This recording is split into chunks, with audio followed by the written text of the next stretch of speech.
امریکہ اب ایران کے خلاف دوبارہ جنگ نہیں کرے گا، صدر ٹرمپ نے مشیروں کو بتا دیا۔ امریکی اخبار وال اسٹریٹ جرنل کے مطابق صدر ٹرمپ نے مشیروں کو بتایا ہے کہ ایران کے خلاف دوبارہ جنگ نہیں کریں گے جب تک ایران کی جانب سے امریکی فوجیوں کو نشانہ نہیں بنایا جاتا۔ جنگ نہیں ہوگی۔ ٹرمپ انتظامیہ جنگ کو مزید پھیلانا نہیں چاہتی، سفارتی حل کو ترجیح دے رہی ہے۔ ٹرمپ ہولناک جنگ سے بچنے کے لیے معمولی کشیدگی برداشت کر سکتے ہیں۔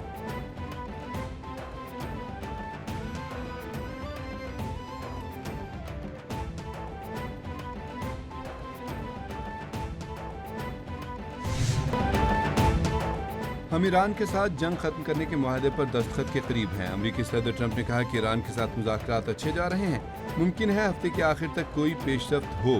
معاہدہ ہوتے ہی آبنہ ہرمز کھل جائے گی۔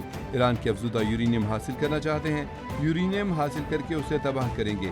ایران کبھی جوہری ہتھیار حاصل نہیں کر سکتا۔ آبنہ ہرمز اور لبنان کے معاملے کو الگ رکھنے کی کوشش کر رہے ہیں۔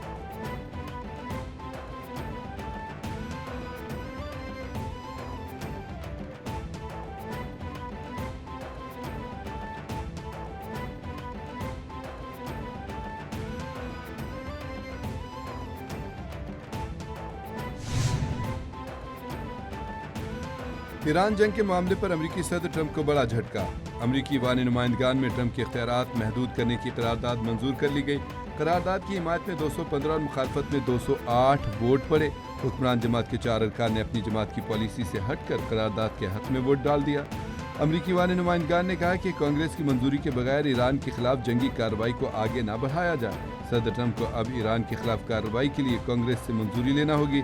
جنگ یا فوجی کارروائی جیسے فیصلوں میں کانگریس کا کردار بنیادی اہمیت رکھتا ہے۔ دشمن کی کسی بھی جارحیت کا فیصلہ کن اور عبرتناک رد عمل دیں گے۔ ایرانی اسپیکر محمد باقر قالیباف نے کہا، امریکہ اور اسرائیل کے خلاف ایرانی قوم نے ثابت کیا ہے کہ ایران کو دھمکیاں دینے کا دور ختم ہو چکا ہے۔ اگر اسرائیل نے لبنان پر حملے نہ روکے تو ایران امریکہ سے مذاکرات روک دے گا۔ ایران لبنان پر حملوں کے خلاف مضبوطی سے کھڑا ہے۔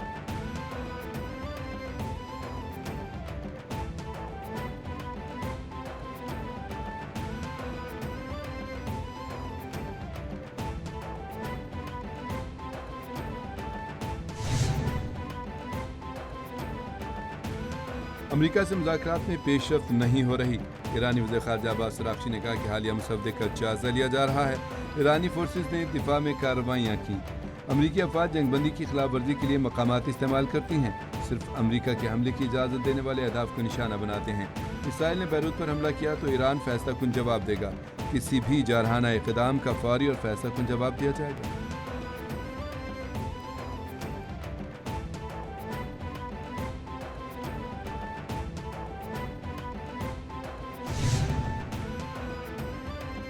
لبنان اور اسرائیل کے درمیان جنگ بندی پر اتفاق ہو گیا۔ امریکہ کا اعلان۔ مشترکہ بیان میں کہا ہے کہ واشنگٹن میں لبنان اور اسرائیل نے مذاکرات کے دوران جنگ بندی پر اتفاق کر لیا۔ جنگ بندی اس شرط پر ہوگی کہ حزب اللہ مکمل فائرنگ بند کرے گا، جنوبی لتوانی سیکٹر سے حزب اللہ کے تمام جنگجوؤں کا انخلاء یقینی بنایا جائے، مخصوص پائلٹ زونز قائم ہوں گے، لبنانی مسلح افواج کو مکمل کنٹرول حاصل ہوگا۔ دونوں ملک 22 جون سے مذاکرات دوبارہ شروع کریں گے۔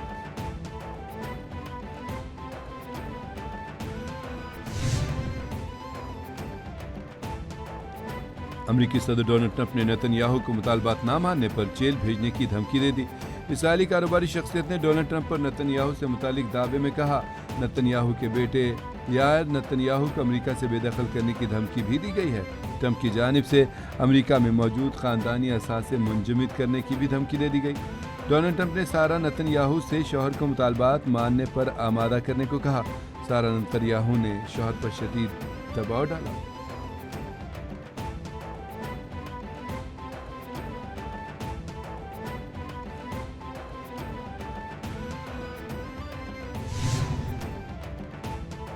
بعض اوقات ٹرمپ اور میرے درمیان اختلافات ہوتے ہیں جنہیں حل کر لیا جاتا ہے۔ اسرائیلی وزیر اعظم نیتن یاہو نے صدر ٹرمپ کے ساتھ سخت گفتگو کی تصدیق کر دی۔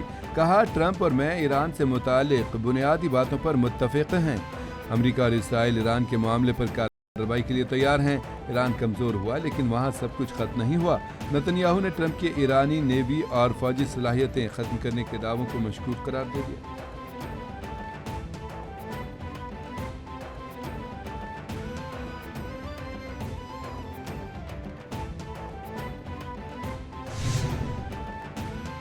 کویت انٹرنیشنل ایئرپورٹ پر ڈرون حملے کی سرویلنس ویڈیو جاری۔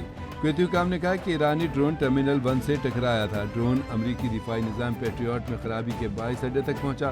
حملے میں ایک شخص ہلاک اور 63 زخمی ہوئے ہیں۔ ایران کے پاسداران انقلاب کویتی ہوائی اڈے پر حملے کی تردید کر چکا۔ ترجمان پاسداران انقلاب نے کہا کہ ایران نے کویت کے ہوائی اڈے پر حملہ نہیں کیا۔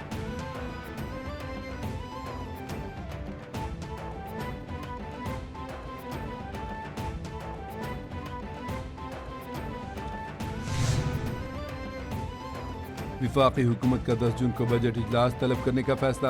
ذرائع کے مطابق وفاقی بجٹ تجاویز پر پیپلز پارٹی کی حکومت سے اختلافات برقرار۔ دونوں پارٹیوں کے ہونے والے مذاکرات میں پیش رفت نہ ہوئی۔ پیپلز پارٹی اور حکومت کے درمیان معاملہ اب سینئر قیادت کی سطح پر زیر بحث آئے گا۔ نائب وزیر اعظم اسحاق ڈار، بلاول بھٹو اور صدر آصف علی زرداری سے ملاقات کریں گے۔ بجٹ اقتصادی رابطہ کونسل اجلاس کے بعد پیش ہوگا۔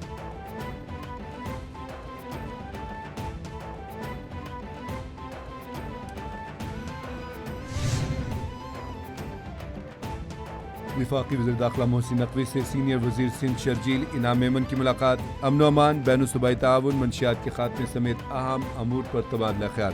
محسن نقوی کی کچے کے علاقوں میں ڈاکوؤں کے خلاف کامیاب آپریشنز پر مبارکباد۔ شرجیل میمن نے کہا وفاق اور صوبوں کے درمیان مؤثر رابطہ تعاون قومی چیلنجز سے نمٹنے کا بہترین ذریعہ ہے۔ محسن نقوی بولے سندھ پولیس نے امن و امان کی بحالی کے لیے قابل ستائش کردار ادا کیا۔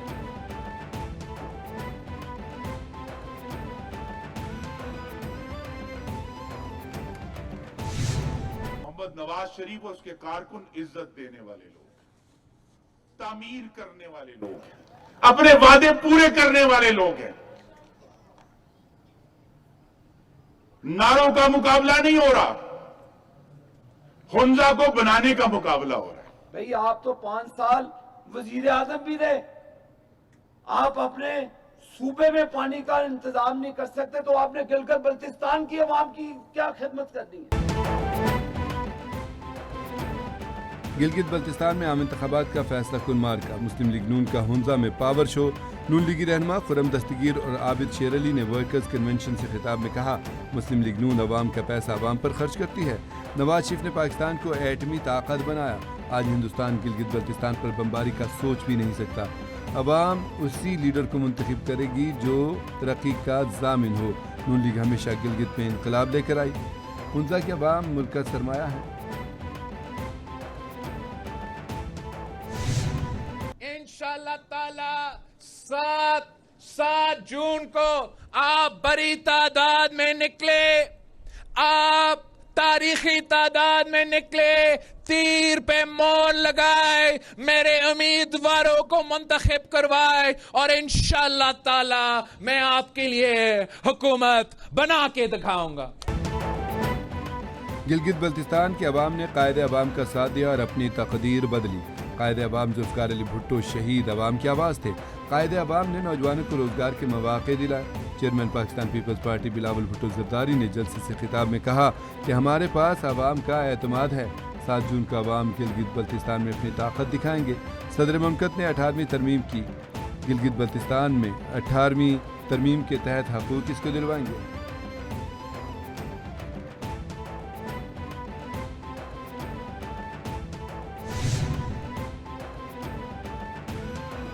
گلگت بلتستان الیکشن میں صرف 2 دن باقی۔ انتخابی مہم عروج پر، سیاسی پارہ ہائی۔ انتخابات کا سیاسی دنگل سج گیا۔ کارنر میٹنگ، جلسے، جلوسوں اور ریلیوں کا زور۔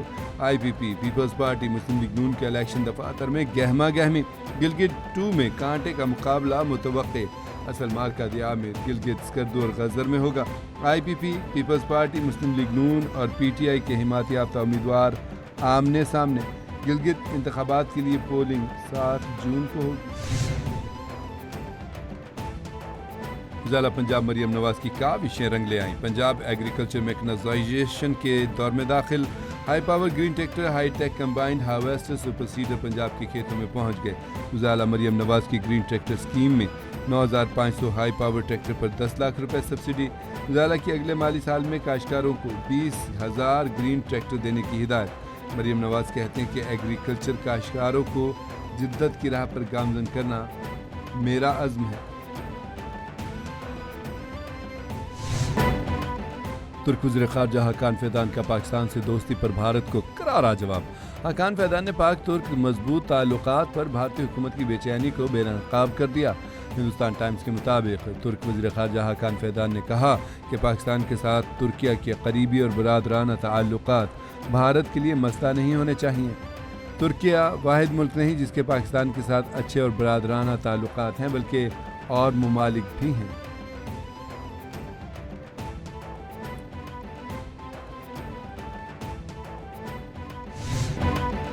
بھارتی اسٹاک مارکیٹ میں عالمی سرمایہ کاری 10 سال کی کم ترین سطح پر، غیر ملکی سرمایہ کاروں کا بھارتی اسٹاک مارکیٹ پر اعتماد تیزی سے کم ہونے لگا۔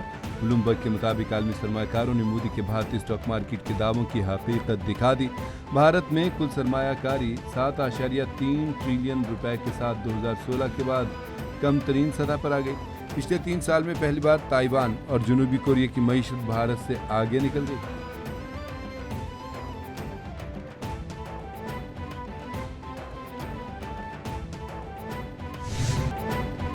طالبان رجیم میں انسانی حقوق کی خلاف ورزیاں جاری، دنیا کا فوری رد عمل ضروری ہو گیا۔ عالمی جریدے دی گارڈین نے طالبان رجیم کے دور میں افغانستان میں ایک پرندے کو عورت سے زیادہ محفوظ قرار دے دیا۔ طالبان رجیم میں 5 سال سے افغانستان میں 7ویں جماعت کی لڑکیوں کے لیے اسکول ہی نہیں بنے۔ بین الاقوامی قانون کے تحت خواتین کے ساتھ ظلموں کو جرم قرار دینے کے بعد بھی طالبان رجیم اسی پر طریقہ کار پر عمل کر رہی ہے۔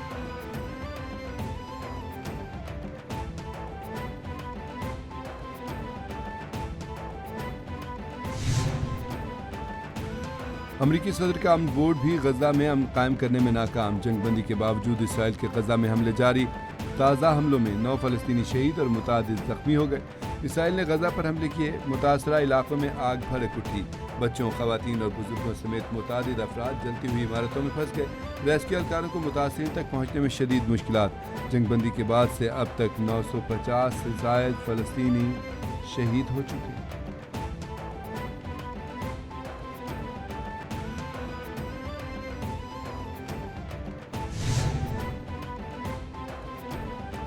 اور اسلام آباد اور راولپنڈی میں بارش کی انٹری۔ راولپنڈی اور اسلام آباد میں اچانک موسم نے کروٹ لے لی۔ مختلف علاقوں میں ہلکی بارش سے موسم خوشگوار ہو گیا۔ ٹھنڈی ہوائیں چلنے سے گرمی کی شدت میں نمایاں کمی۔ دوسری جانب محکمہ موسمیات نے لاہور میں بھی بادل برسنے کی روی سنا دی۔ لاہور میں آج اور کل وقفے سے بادل برسنے کے امکانات۔ سندھ اور بلوچستان کے بیشتر اضلاع میں موسم خشک، بالائی اضلاع میں شدید گرم بھی رہے۔